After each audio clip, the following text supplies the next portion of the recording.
Mayor Pastor, kung mamarapati niyo po sana sa inyong programa na mapag-usapan ang tungkol sa umano'y impeachment kay Vice President Inday Sara na bali-balita sa Kamara kamakailan.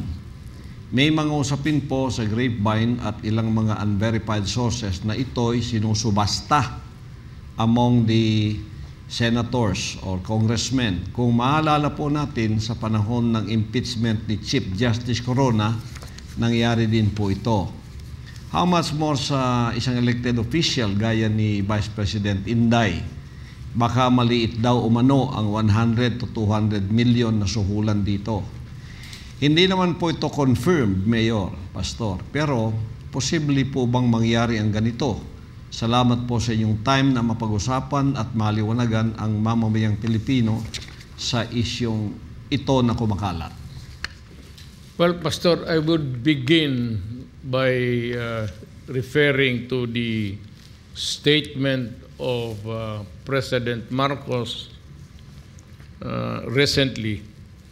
Sabi niya na parang do not wag ninyong bigyan ang problema si Inday at she does not deserve to be gaya ng impeachment. Having said that, ganito yan, Pastor. Nobody can prevent any congressman from filing a resolution calling for the impeachment of the Vice President or Presidente. Sila yung impeachable officers. Sila yung matanggal sa gobyerno by impeachment lang. So, walang makapigil ng isang miyembro ng Congress if he would so insist in filing a resolution maybe for the House to consider an impeachment proceeding against the Vice President. I think it's 2/3 or ganon. It's quite a bit faulty na ang memory ko, Pastor. But ang House ang mag-initiate ng impeachment proceedings.